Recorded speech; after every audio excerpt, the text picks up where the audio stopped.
you must have solved few problems for determining the shear resistance for the given shear reinforcement in a problem. So in a problem, the shear reinforcement detail has been given, and you might have computed how much shear resistance at a particular section the beam can offer. Now, with that background, what we will do is we will try to solve a few problems for designing the shear reinforcement. Okay. Now, before getting into the design, first thing is what I would like to know, at what section or at which portion of the beam I'm going to have the maximum shear force, not maximum shear force, or I'll say that the section where I should actually look into where my shear is going to be critical, or the failure because of shear force is possible at that particular section. So topic is critical section for design shear. Now, before starting this critical section for design shear, I would like to show you this provision, which is there in ISO 562,000, critical section for shear. So what it's saying? It is saying that the shear computed at the face of the support shall be used in the design of the member at that section, except as in 22.6.2.1. So basically what it is saying that in general, you should compute what is the shear force or what is the value of shear at the face of the support. Okay, except as in 22.6.2.1. So what is 22.6.2.1? It is saying when the reaction in the direction of the applied shear introduces compression into the end region of the member, sections located at a distance less than d from the face of the support may be designed for the same shear as that computed at distance d. So how you're going to interpret this? So let us try to interpret it for this 22.6.2.1. So it has asked us to look into this figure number 2. So first, let us see this one. Okay. So what you can observe, the critical section is located at a distance d from the face of the support. So whatever is the shear value at this particular section for the same shear force, I can design my shear reinforcement for this distance d also. Okay, so this is what it is saying. So basically, when it is happening when our support, okay, when our support, like this is the support, which is introducing a compressive reaction over here. So whenever you get a compressive reaction, what happens that your shear resistance actually enhances. This is why code has given you a guideline that you take the critical section at a location at a distance d from the face of the support. Here also you can see the sketch for the frame structure where you have this vertical member as column and you have this beam which is running continuous, okay, which is continuous. Here also you are getting a compressive reaction at this particular portion. So whenever you have this compressive reaction, your shear resistance gets enhanced. Or I can give you one example. You take a eraser, you apply a compressive force, and then you try to slice the eraser using a knife. Now, when you apply a compressive force, you would require more this force in knife to slice that eraser. Okay, rather than not applying this compressive force. So same thing. If you have compressive force applied, so your shear resistance is going to enhance at that particular location. So why to design or why to compute the shear force at that particular location, which may be high, and unnecessarily you're going to go for a very uneconomical shear design. So this is why code has suggested that you take the shear force value at a distance d from the face of the support. So in this two case, what you can see at the support, you are getting compressive reaction. But here you see in C, you're not getting compressive reaction at this particular point. Here, what you have tensile reaction. Now, whenever you have this tensile reaction at the face of the support, you should compute your shear force. So the critical section is going to be located at the face of the support. So this point you have to remember when you talk about this critical section for shear. Okay, so you please go through this provision. Okay, so always understand whenever you have this compressive reaction, the critical section for shear is located at a distance d from the face of the support. And if you have the tensile kind of reaction which is occurring, or if the load is placed very close to the support, because if you read this one, the above clause are applicable for beam generally carrying uniformly distributed load, or where the principal load is located farther than 2d from the face of the support. But suppose if you apply a point load less than this distance, then this particular clause is not valid. You can say you have to compute the shear, the face of the support itself. Now what we'll do with this introduction for critical section for shear, let us try to solve one problem.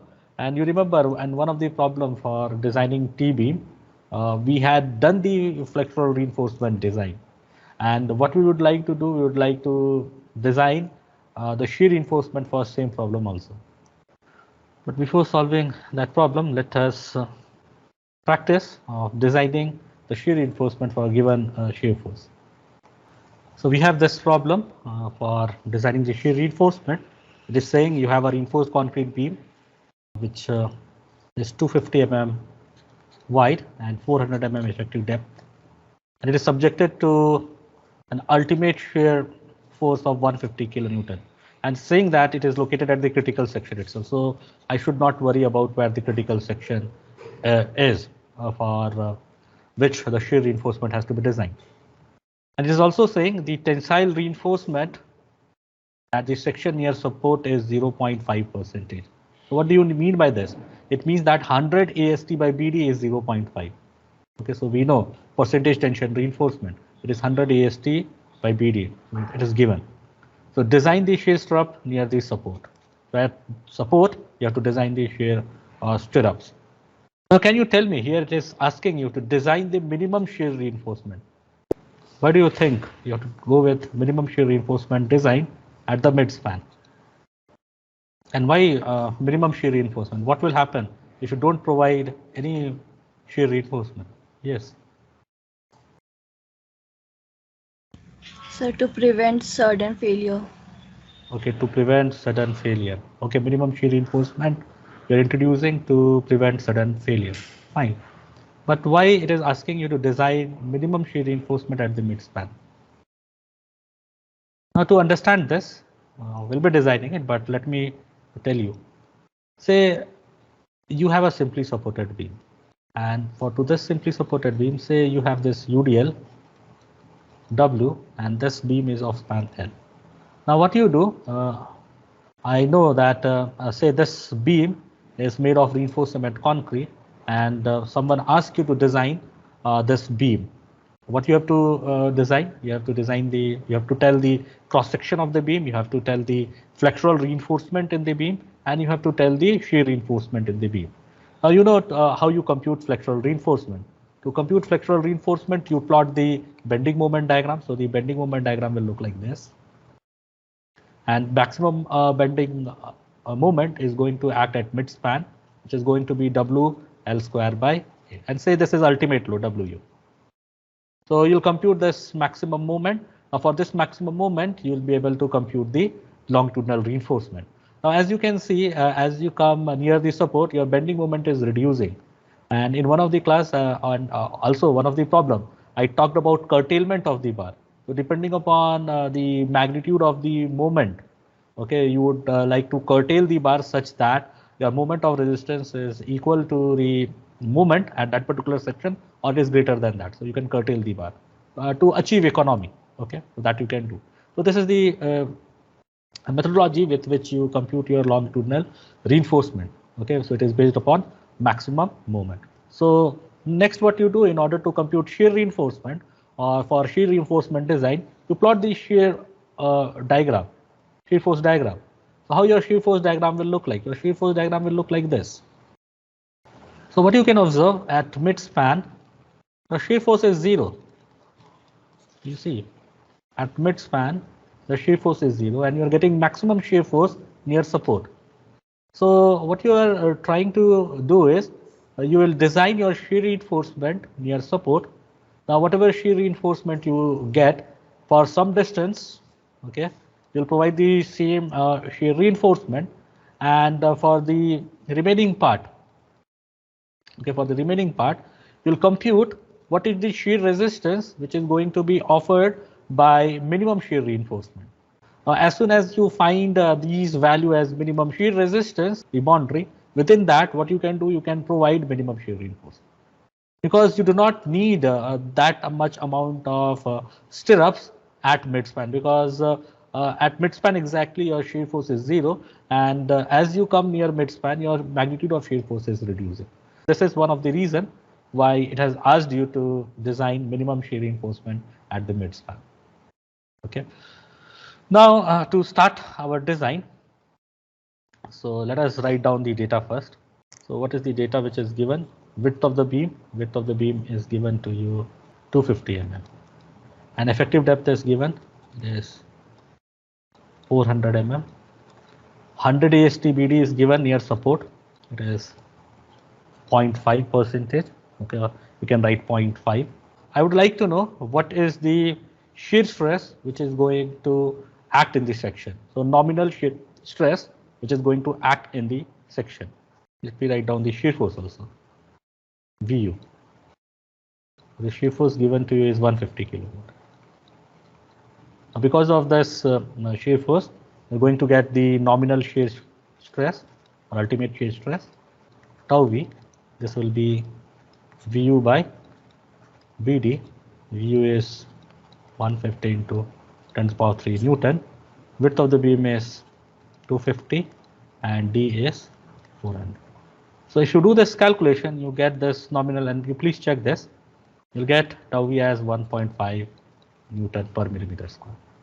So this is the shear stress which is acting near support, 1.5 Newton per millimeter square. And once you compute this nominal shear stress, please check that this tau V has to be less than tau C max. I hope you know from where you're going to get this tau C max value. So this tau C max is going to come from table number 20 in IS 456. Let me show you that. Here it is. Maximum shear stress. Okay, so maximum shear stress for M20 grade concrete, it is 2.8 Newton per millimeter square. So you should always make sure this nominal shear stress has to be less than tau C max. Okay, so this tau C max is 2.8, as you can see, 2.8 Newton per millimeter square. It is coming from table number 20. Can you tell me if your tau V exceeds tau C max, what you should do? What you are going to say? If tau V is exceeding tau C max, what you should do? So the same problem, if I give you some value of shear force, say 300 kilonewton, and for 300 kilonewton maybe your tau V is going to get exceeded because it will be 3. What you are going to do? So we will assume tau C max as tau V only. No. Because if you see that lecture on tau C max, I had given the explanation, that video content. That is the maximum limit, okay, which concrete can bear. Beyond that, your concrete will not be able to take any shear resistance load. Okay, or you can say beyond that, it is going to fail. So it means that simply if tau V is becoming greater than tau C max, it means your section is inadequate. Whatever section has been given to you, it is inadequate. It needs revision. So you please make this note over here. If tau V is greater than tau C max, the section is inadequate. Or you can say the section needs to be revised. So this is the important check which you have to make. So whenever you compute this nominal shear stress, you check whether how much maximum stress which this can take. Here it is given maximum shear stress. Okay, so 1.5 Newton per millimeter square is actually less than tau C max. It simply indicates your section is fine. So with the given section, I would be able to do my shear design. But if tau V is greater than tau C max, it simply means you have to revise your section. So what is the best way? You increase the depth. Okay, you increase the depth or you can increase the width of the beam also.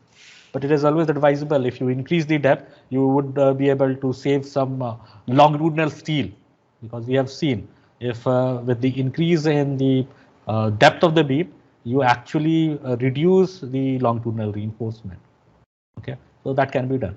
So anyway, so my nominal shear stress is actually less than tau c max. Now next what I'm going to do, I'm going to compute what is the shear resistance of concrete, okay, which is going to be offered because of this much percentage of reinforcement. Because you know there is going to be shear resistance by concrete, and there are many factors which contribute to the shear resistance of concrete, like aggregate interlocking, means above neutral axis, the aggregate is going to be interlocked, so that is one of the thing. Then you have dowel action of the longitudinal reinforcing bar. Then you have strips also, but right now we do not have stirrups here, so that we have to design. So I would like to know what is the contribution of shear resistance by concrete and the longitudinal reinforcement. So I need to compute tau c. Okay, so this tau c, again you see table number 19, which gives you design shear strength of concrete. Okay, so tau c is your design shear strength of concrete, and it depends upon the amount of tension reinforcement which you are providing. So the tension reinforcement which you are providing is 0.5, as you can see, this value is given, and corresponding to this 0.5 for M20 grade concrete, tau c value is 0.48. So I'll write down here, tau c is 0.48 Newton per millimeter square, table number 90. So what you can see, the shear stress which is actually coming at that section is 1.5 Newton per millimeter square, and the shear resistance which the section can offer at that section is 0.48. So I can say that since tau v is greater than tau c, shear reinforcement shall be designed. Now immediately that question will come to you is for what force I'm going to design my shear reinforcement. So if you are providing vertical stirrups, okay, if you are providing vertical stirrups, so like if you are having vertical stirrup, so I hope you remember the formula. If you are not remembering the formula, you can always come back to the code. Okay, I'll be discussing this.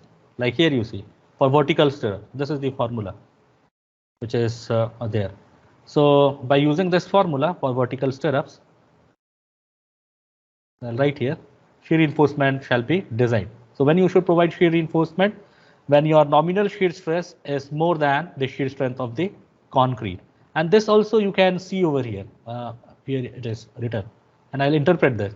Shear reinforcement shall be designed to carry a shear equal to Vu minus tau c Bd. Okay, so I'll interpret this why I have written here. So I have written first, when tau v is greater than tau c, shear reinforcement shall be designed. So, and what I'll say, let us provide vertical stirrups. So I'm opting for vertical stirrups, and I say that, okay, two-legged. So I hope you understand what do you mean by two-legged. Like if this is the cross section of the beam, these are my longitudinal steel. Say if this is my stirrups, here you can see this is one leg, this is two legs. So this is what you mean by two leg. And if I make one more leg, here it will be three-legged. So I am providing a two-legged stirrups, two-legged of, you have to decide this. So basically, since you would like to make this ring, you will never go for a larger diameter bar because it is going to become very difficult to bend larger diameter bar. It is advisable you restrict your stirrups with 8 mm and 10 mm. Okay, so it is always advisable you restrict the stirrups diameter to 8 mm and 10 mm because it will be easy for you to bend those bar. So let us say that you are going to provide two-legged of 8 mm diameter bar. So what was the formula for the vertical stirrups? So VUS. Okay, so it's written over here as you can see. I'm just writing the same notation as written. VUS for vertical stirrup.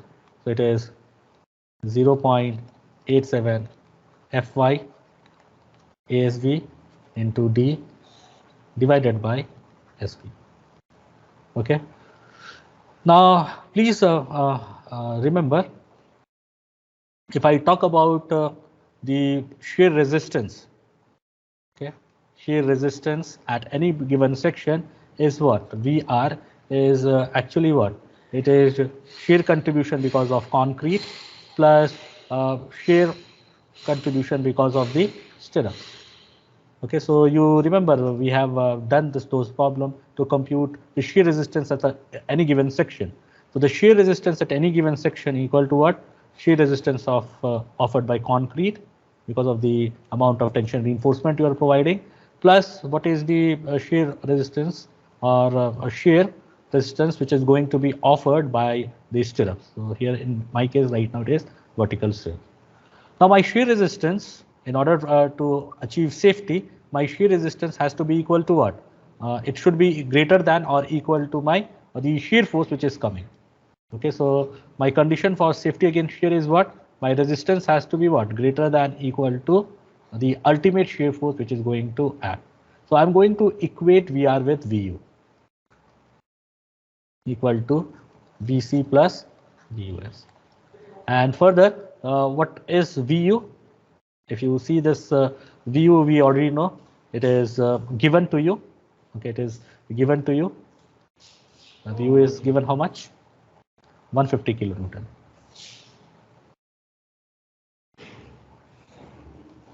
So I'll write down 150 into 10 to the power 3. What about VC? VC is how much? Tau C into BD. This is my VC plus VUS. Now you can see what is happening. Your VUS is becoming what? You can write this as VU minus tau C into BD. So this is what code is also saying. Shear reinforcement shall be provided to carry a shear equal to VU minus tau C BD. So this is what I was talking about. VUS equal to VU minus tau C BD. So VUS, I know this formula I can substitute over here. 0.87 into Fy is not 415, this time it is 250 into ASV. So area of vertical stirrups. So what will be ASV? So since you are providing two leg, it will be 2 into pi by 4 into 8 square. Okay, so you can write here 2 into pi by 4 into 8 square into D. D is given to you as 400 millimeter. Okay, divided by SV equal to VU is 150 kilonewton, that is 150 into 10 to the power of 3 minus tau C we have computed, it is 0.48 into B is my 250 into 400. Now from here you get the value of SV. So you solve this and give me the value of SV. How much will be SV? 85.75. 85.75 millimeter. So you can see that if you go with 8 mm dia bar, your stirrups are placed very close. Okay, so please understand your stirrups are placed very close, and it will result to a problem while concreting. While concreting, your reinforcement is going to be very congested, and when you want to compact your concrete, then it is going to be a problem. So it is always advisable. Okay, from practical consideration, I will say that whenever you design your shear reinforcement, make sure that its spacing is more than 100 millimeter. Okay, so make this note from practical consideration. You try to provide your stirrups at a spacing of more than 100 millimeters. So since SV is 85.75, so of course you can provide this two-legged 8 mm dia bar at say 80 millimeter center to center. Okay, so you can do that. But again, as I said, it is going to difficult for you to do the concreting, because this is the spacing which you are going to provide near support. Now near support, you are going to have column reinforcement, beam reinforcement along with the stirrups. There is going to be congestion. So it is always good that the spacing of the stirrups near support, if it is more than 100 mm, it is good. So I can say that so what you can do, rather than 8 dia bar, it is good that if you go with 10 mm dia bar, because if I go with 10 mm dia bar, it is going to increase the spacing of these stirrups. So I'll write here, let us revise the dia of bar as 10 mm. So either you can provide more leg or you go with the larger diameter bar. So if I go with the larger diameter bar, what I'm going to get, SB equal to 85.75 divided by pi by 4 into 8 square into pi by 4 into 10 square. So this I can do. So how much you get now? 133.98. Okay, 133.98 millimeter. So once you have this spacing of the vertical stirrups, 133.98, please make sure that this spacing of the vertical stirrup is less than equal to maximum spacing of the vertical stirrup. So the question is, what is this maximum spacing of this vertical stirrup? So again, I'll come back to the code. So let me show you the provision where it has been mentioned. So I know it is 0.75D, 300 mm, whichever is less. But let me show you that. Here it is. Maximum spacing of shear reinforcement. The maximum spacing of shear reinforcement measured along the axis of the member shall not exceed 0.75D for vertical stirrup. So please note it is 0.75D for vertical stirrup and D for inclined stirrups. Okay, so if your inclined stirrup is at 45 degree, it is D. And it's mentioning in no case shall the spacing exceed 300 mm. So since I'm providing vertical stirrup, so my maximum spacing I can write here as minimum of 0.75 D, 300. So whichever is less, that is going to be my maximum spacing of my vertical stirrups. So I can clearly see this 133.98 is actually less than maximum spacing of this vertical stirrups. So wide. 2 leg, 8 mm dia bars at 133.98. So I would like to round it off to a multiple of say 5. So it should not be 135, because if I go with 135, then I would not be able to get my desired shear resistance. It will become less. So I'll always go less than this. So I'll write here 130 millimeter center to center. So I'm going to provide 2-legged 8 mm dia bar at 130 millimeter center to center near support. So 10 mm, no? Oh, sorry. Yeah, right. It is 10 mm. Thank you for correcting me. It is 10 mm because I have revised the 10 mm dia bar. Because here you see it is 10 mm dia bar. So what I'll do, I'll be providing 2-legged 10 mm dia bar at 130 millimeter center to center near supports.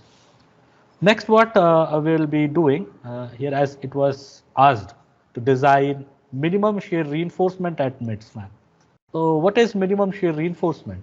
The minimum shear reinforcement provision is given in the code. Here it is. Minimum shear reinforcement in the form of stirrups shall be provided. So this is the minimum shear reinforcement formula. Okay. So what I would like to do whenever you provide minimum shear reinforcement, it is always good to find out what is the shear resistance which is going to be provided by this minimum shear reinforcement. Okay, so let me write this first. Minimum shear reinforcement. So minimum shear reinforcement formula is ASD, that is stirrups, divided by the SV, it should be greater than equal to 0.4 divided by 0.87 FY. So another way of visualizing this minimum shear reinforcement, you please observe this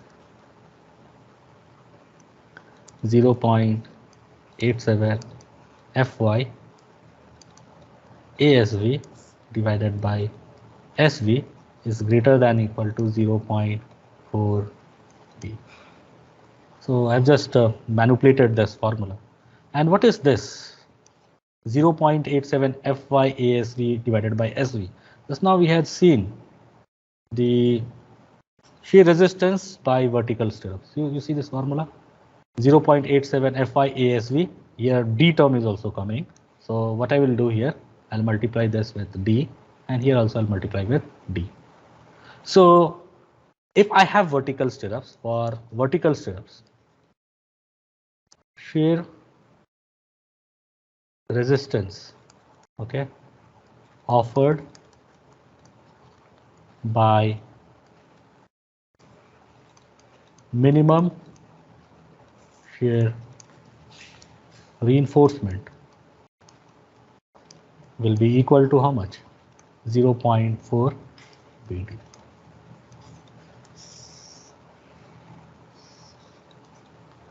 Okay, so I can say that for vertical stirrups, shear resistance offered by minimum shear reinforcement is going to be how much? It is going to be 0.4 BD.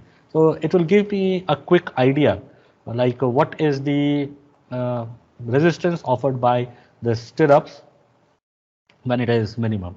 So I can compute VUS minimum, how much it is? 0.4 into 250 into 400. So how much it is? 40,000. 40,000, and in kilonewton it will be 40 kilonewton. This will help you to decide what should be the zone of the minimum shear reinforcement, because whatever this shear reinforcement which is required, like which we have computed here, this is 10 mm dia bar at 130 millimeter center to center. So this is not required for throughout the length of the beam. If I provide this reinforcement throughout the length of the beam, it becomes uneconomical. So how to control that? Now, how to control it? You compute what is the resistance which is going to be offered by minimum shear reinforcement. Actually, here, in fact, what has to be done here, one more component has to be added. 40 kilonewton plus what is the shear resistance by concrete. Here also 40 kilonewton plus shear resistance by concrete. Now this VC, shear resistance by concrete, will be based upon what is the amount of reinforcement which you are providing. And suppose if you are providing the same 0.5% reinforcement throughout the length of the beam, then you can directly add this particular value which you are computing, tau CBD. All right. So this calculation, whatever I am doing here, that this will give me an idea for the minimum reinforcement zone or minimum shear reinforcement zone. So anyway, we have to just design the minimum shear reinforcement. So minimum shear reinforcement again providing. So this is the additional part which I have mentioned. Okay, but just for solving the problem, you can write providing again two-leg dia, providing two-legged 10 mm dia as shear reinforcement at mid span. Since it has to be minimum, I can directly apply this formula over here, this one, ASV. So ASV will be 2 into pi by 4. Let me write the formula for this one. So from here, this if you try to reduce, your spacing of the vertical stirrup will be equal to 0.87 Fy ASV divided by 0.4 B. This is the formula. So directly I can write here SV. Okay, so this is SV as a mid span. SV mid 0.87 into 415, not 415, sorry, it is 250. 250 into 2 into 5 by 4 into 10 square divided by you have 0.4 B. 0.4 into B is 250. So how much it is coming? 341.65. 341. Let us say 7 millimeter. Now you see there is a limitation on maximum spacing. This is actually what? Not satisfying. It is actually greater than maximum spacing. So this spacing is more than S max, which is equal to minimum of 0.75 D, 300, which is 300. So this spacing is more than 300 millimeter. Okay, so what will be saying? So you'll provide 2 legged 10 mm dia bar at 300 millimeter center to center at mid span. Okay, you cannot provide 341.7 millimeter because it is exceeding the maximum spacing limitation. So you have to restrict it to 300 millimeter. Okay. Any questions related with this problem? Sir? Yes. Yes. Sir, there on the above you have written that where you have written that let us revise the diameter of bar as 10 mm. Yes. Here. 8 mm diameter bars, the value of spacing we are getting 85.75. That is also less than the maximum spacing. So why we need to revise there, or how we come to know that we need to revise? Okay, so that's what I was saying. So you please try to understand here. As you can see, you have got stirrups. You have longitudinal reinforcement. So as you can see at this column beam junction, this is a column beam junction.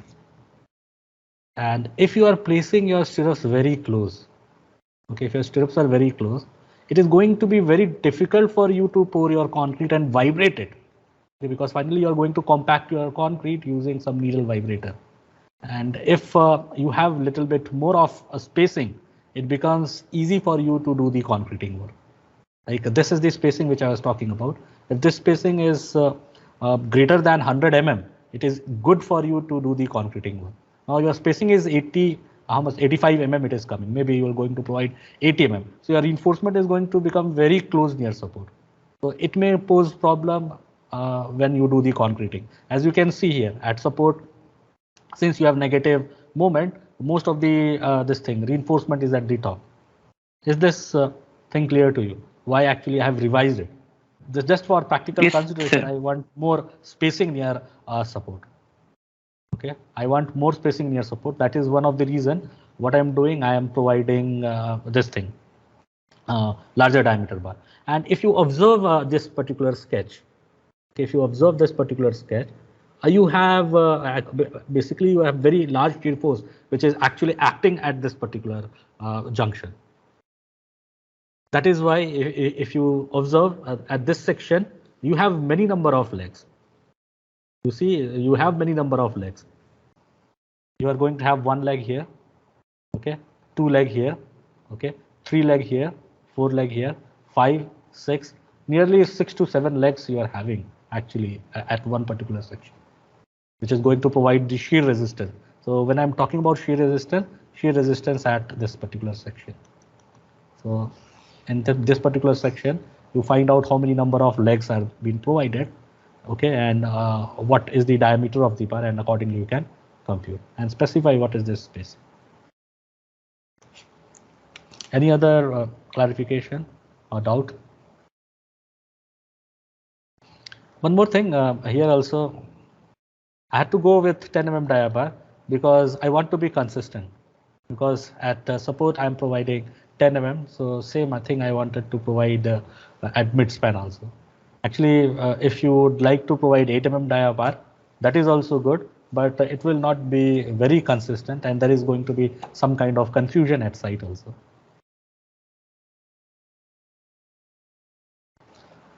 Okay, so if there are no questions, what we will be doing in our next class, we will try to design the shear reinforcement for this problem. You remember in one of the class, I said that we will design the shear reinforcement for this problem. This problem.